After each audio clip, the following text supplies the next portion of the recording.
사물의 일터신학, 불이한 청지기의 채무 증서, 모은 영상입니다.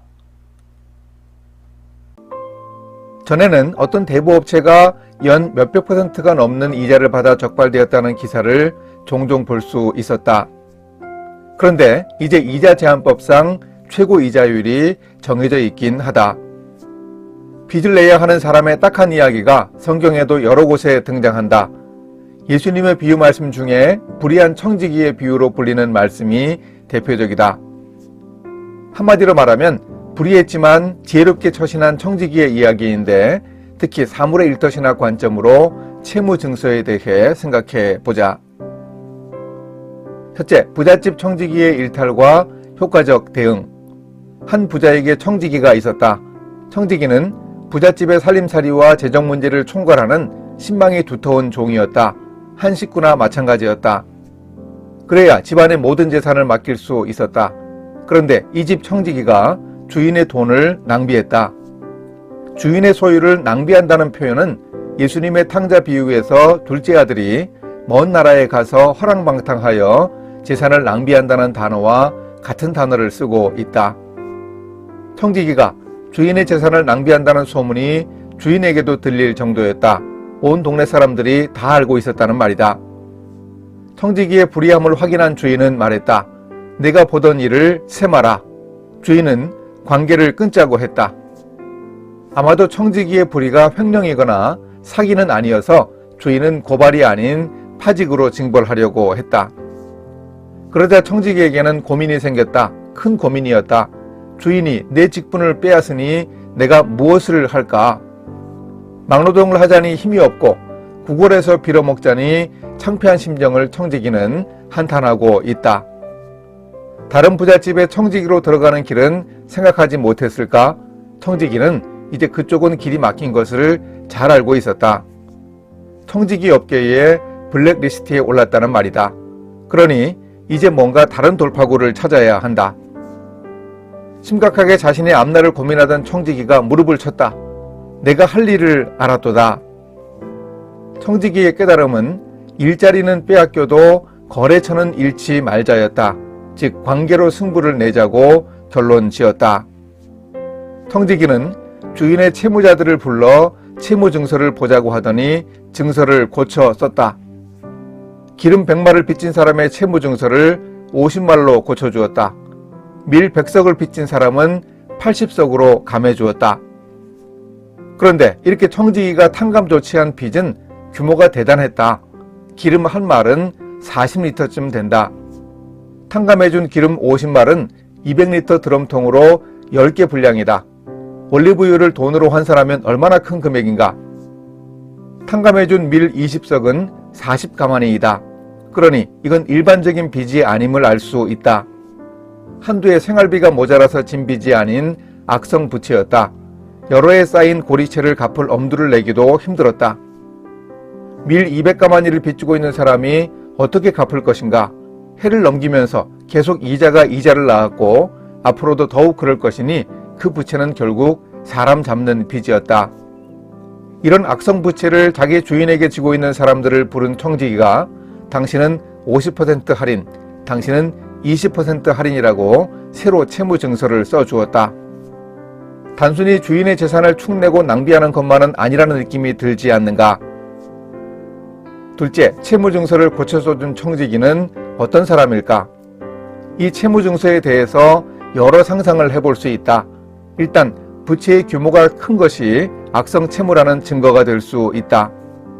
또한 생각할 수 있는 점은 이렇게 부채의 규모가 큰 것으로 봐서 한 사람이 진 빚은 아닐 수 있다는 가능성이다.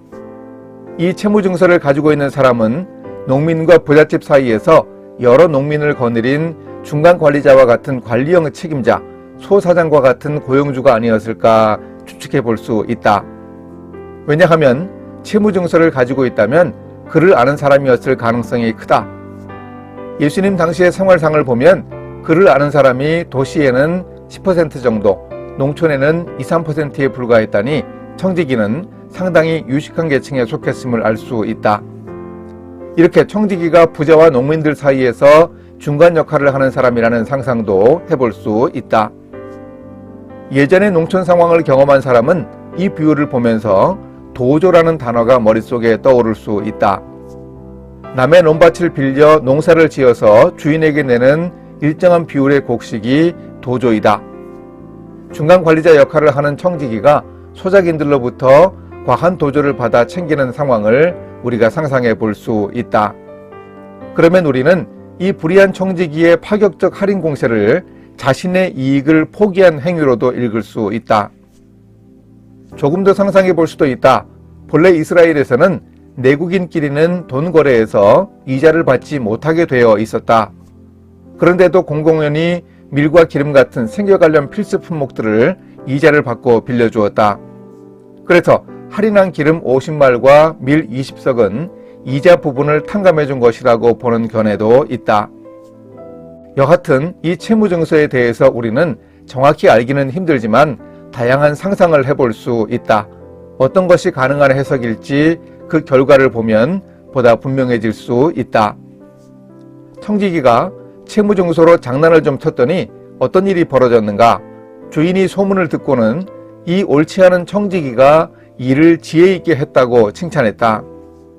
그런데 생각해보라. 의로운 사람이 일을 지혜롭게 하지 불의한 사람이 어떻게 일을 지혜롭게 하는가? 우리는 보통 이렇게 생각한다. 그런데 여기서 예수님이 가르쳐 주시려는 교훈은 바로 이것이다. 그릇된 인격을 가지고도 이렇게 지혜롭게 일하는 사람을 보고 배우라. 이 비유를 통해 예수님은 하나님 나라의 도덕 기준을 말씀하시지 않았다.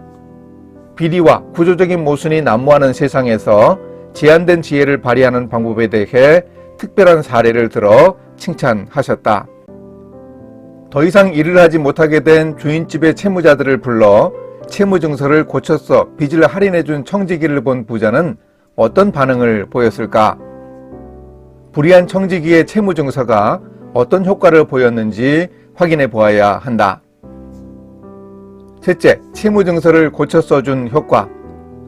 부자 주인은 두 가지 소문을 들었다. 하나는 청지기가 엉뚱한 짓을 하고 있다는 바로 그 소문이었다. 또 하나는 온 동네 사람들이 청지기와 주인인 자신을 함께 칭찬하고 있다는 소문이었다. 불의한 청지기가 가난한 사람들이 생활하는 데 필수적인 품목인 밀과 기름을 빚진 사람들에게 파격적인 부채 경감을 해주었기 때문이다. 이것은 당시 사회에서 쉽게 볼 수 없는 특단의 조치였다. 더구나 사람들은 그 일이 청지기가 자기 마음대로 결정했다는 생각은 꿈에도 하지 못했다. 이런 파격적인 부채 세일은 대표이사 결제 사항이지 팀장 결제 사항이 아니었다는 점을 동네 사람들은 다 알고 있었다. 따라서 부자 주인이 상황을 주시해 보니 예상하지 못한 방향으로 소문이 나고 있었다. 사람들의 빚을 깎아주다 보니 악성 채무가 회수 가능한 채무로 변할 조짐이 보였다. 왜 그런가? 빚을 지고 있는 사람들에게 의지가 생겼기 때문이다. 아, 절반이라면 갚을 수 있겠구나. 2할 할인받았으니 한번 해보자. 저 집은 절반 깎아줬다고 하던데 내가 사정하면 1할 정도는 더 깎아주지 않을까? 그래서 채무자들은 빚 갚을 의지를 갖게 되었다. 그러니 결국 이런 훌륭한 일을 한 부자 주인의 평판이 올라간 것은 당연하다. 상황이 이렇게 전개되니 주인도 당황했다. 만약 지금이라도 주인이 사실은 채무 탕감이 청지기의 독단적이고 위법적인 행동이었기에 빚을 원상복구한다고 주장했다면 어떻게 되었을까? 물론 청지기는 공문서 위조죄로 구속되었을 것이다. 그러면 어떤 상황이 벌어졌을까? 그 부자에 대한 평판은 형편없이 떨어지지 않았겠는가? 오히려 청지기만 가난한 사람들을 위해 싸운 의인 홍길동이 되지 않았겠는가? 지금까지 살아오면서 청지기의 주인인 부자는 그 당시에 듣던 것만큼 좋은 평판을 경험한 적이 없었을 듯하다. 그러니 부자는 속으로 끙 앓으면서 이렇게 한탄할 수밖에 없었다. 그놈 참 기막히게 영악한 사기꾼이구만. 자신을 향한 동네 사람들의 칭찬 세례에 그만 부자가 무릎을 치며 욕과 감탄을 동시에 쏟아놓았다. 하, 그놈 참 영악한 도적놈일세. 이 부분에 불의한 청지기가 인생의 큰 위기를 극복하고 성공할 수 있었던 비결이 있다. 바로 승승 전략을 썼다는 점이다. 청지기는 내 일자리가 떨어졌다. 그래도 거래처는 관리해야 한다는 생각에 앞으로 먹고 살 방도를 찾았다. 그런데 나만 이기고 주인은 지게 하는 승패 전략이 아니라 나도 이기고 주인도 이기게 하는 승승의 전략으로 문제를 해결하려고 했다는 점이 주인을 두 손 들게 만들었다.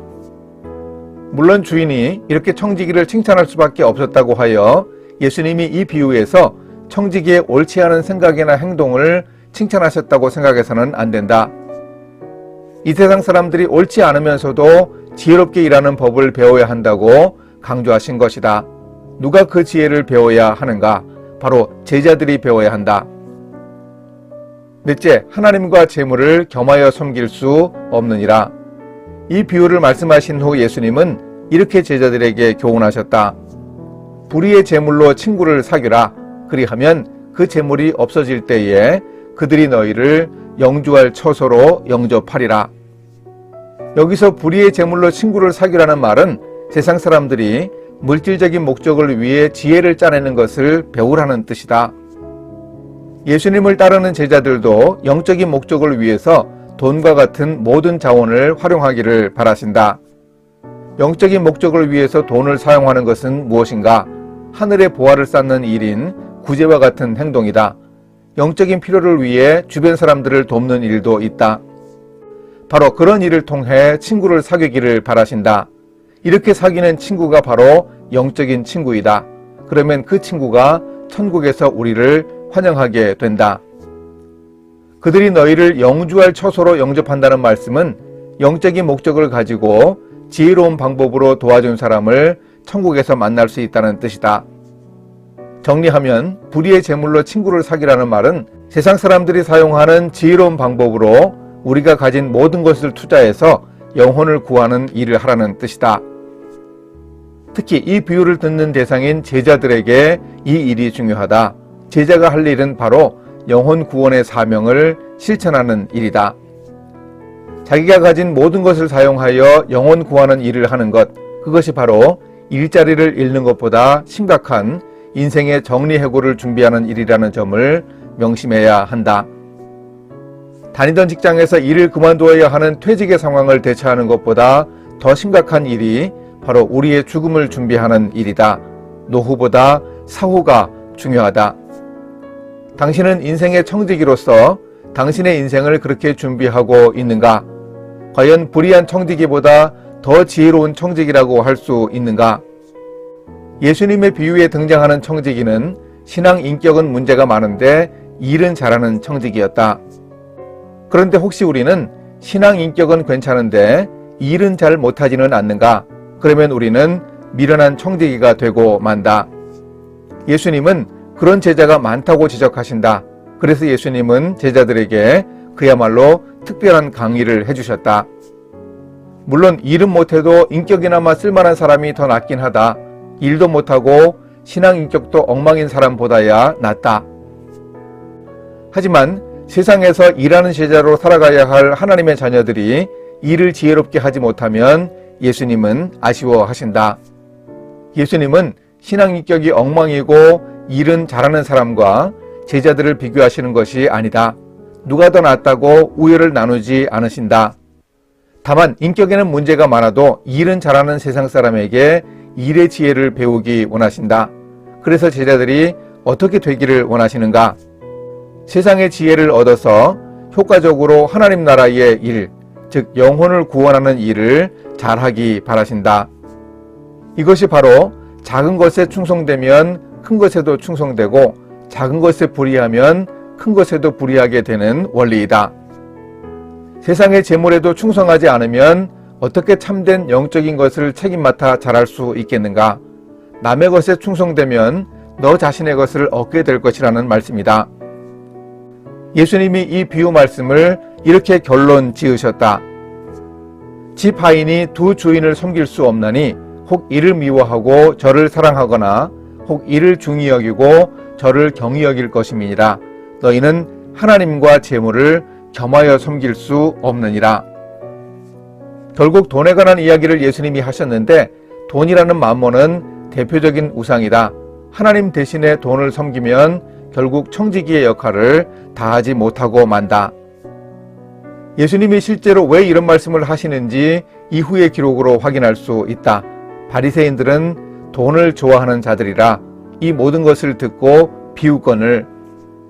돈을 좋아하던 바리새인들은 예수님의 이 말씀을 듣고 픽픽 웃으며 콧방귀나 뀌었다. 예수님의 말씀을 비웃었다. 그들은 하나님과 재물을 함께 섬길 수 있다고 자신만만했다. 우리도 예수님의 말씀을 마음에 두지 않으면 이런 바리새인들과 같이 될 수 있다. 우리는 돈을 벌고 살아간다. 돈을 벌어야만 한다. 돈이 중요하다.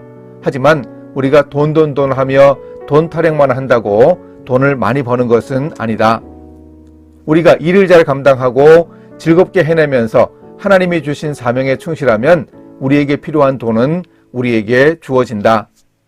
하나님의 나라와 의를 먼저 구하는 삶을 살면 우리에게 필요한 것들을 더해 주실 것이라고 예수님이 약속하셨다. 주님은 오늘 일하는 제자들에게 불의한 청지기의 인품이 아닌 그의 지혜로운 처신을 배우라고 말씀하신다.